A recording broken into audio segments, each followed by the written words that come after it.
ERD, Entity Relationship Diagram, merupakan salah satu teknik dalam merancang database.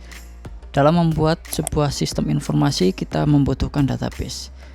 Sebelum merancang database, kita bisa menggunakan ERD untuk membuat struktur logika database. 3 hal yang perlu diketahui dalam ERD atau Entity Relationship Diagram. Pertama yaitu entity-nya itu sendiri.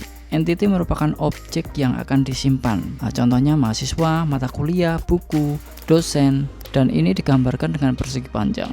Yang kedua, hal pentingnya adalah atribut.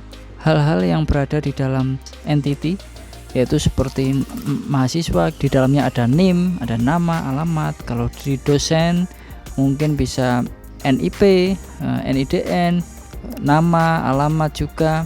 Atau mungkin kita mempunyai entity buku, nanti kita di dalamnya ada nama buku, judul buku, ada kode buku, pengarang buku, dan kategori buku mungkin. Nah, itulah dari atribut. Atribut nanti digambarkan dengan eclipse.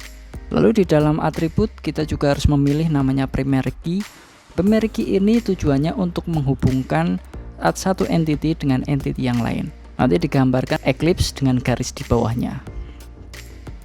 Kenapa kita harus mempunyai primary key? Supaya tidak ada redundansi, penyimpanan datanya tidak berulang-ulang. Kita bisa saja dalam sebuah tabel atau dalam sebuah entity kita sudah menamakan di dalamnya, umpamanya ada mahasiswa, entity mahasiswa, di dalamnya ada atribut name, nama, alamat, dan juga jurusan.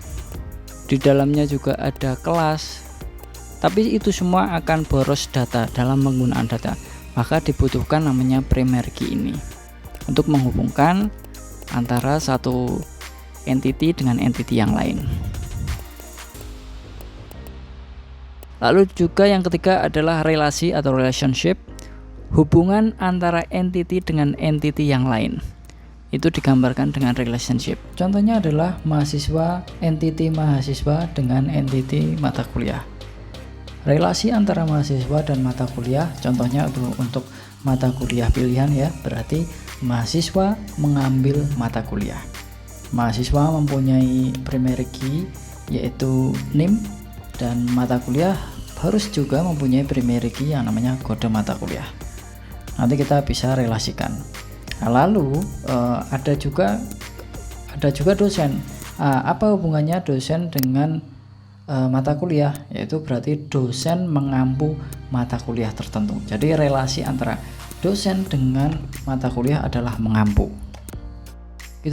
Kita udah membuat primary key, yaitu untuk mahasiswa primary key-nya NIM, kunci utamanya NIM, yaitu lalu mata kuliah ada kode mata kuliah, dan dosen ada NIP. Nah, penghubung antara si mahasiswa dan mata kuliah adalah mengambil ini. Nah, penghubungnya menggunakan primary key ini. Ya, nanti kalau ditaruh di sini menjadi foreign key. Nah, foreign key-nya ada dari mengambil ini adalah kita ambil dari NIM mahasiswa. Jadi penghubungnya adalah NIM mahasiswa dan kode mata kuliah. Lalu si dosen mengampu mata kuliah. Nah, penghubungnya adalah NIP ya, NIP dan juga kode mata kuliah. Karena kita mengambilnya yang unik seperti yang tadi, yang unik dan bisa dijadikan penghubung.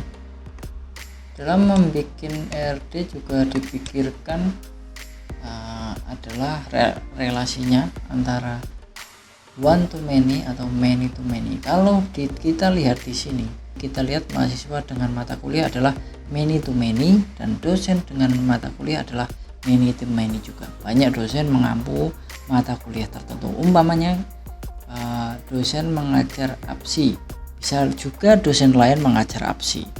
Bisa juga dosen A ini mengajar selain APSI. Jadi hubungannya adalah many to many. Setelah kita udah mempunyai entity dan juga atribut, dan juga udah membuat relasi antar entity, maka entity yang saling terhubung itu kan membentuk relasi. relasi tersebut nantinya akan kita rubah menjadi entity baru. Entity hasil relasi kan kita mempunyai foreign key nih, yaitu kalau dilihat dari mahasiswa dan mata kuliah, foreign key-nya ada NIM dan kode MK atau kode mata kuliah. Nah, simbol dari entity baru digambarkan dengan jajaran genjang. Nah, antara mahasiswa dengan mata kuliah kita bisa membuat entity baru, yakni KHS. Nah, terus atributnya apa aja? Yaitu atributnya foreign key, yaitu NIM dan kode MK, dan juga kita bisa bikin baru juga atribut nilai. Lalu juga kita antara dosen dengan mata kuliah ada hubung-hubung, yaitu diampu ini atau mengampu dengan foreign key yaitu NIP dan kode MK atau kode mata kuliah.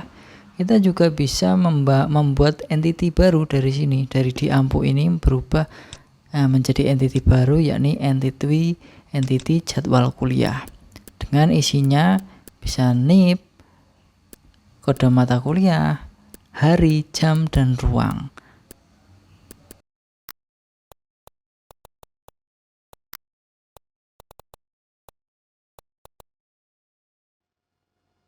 Oke, silakan mencoba.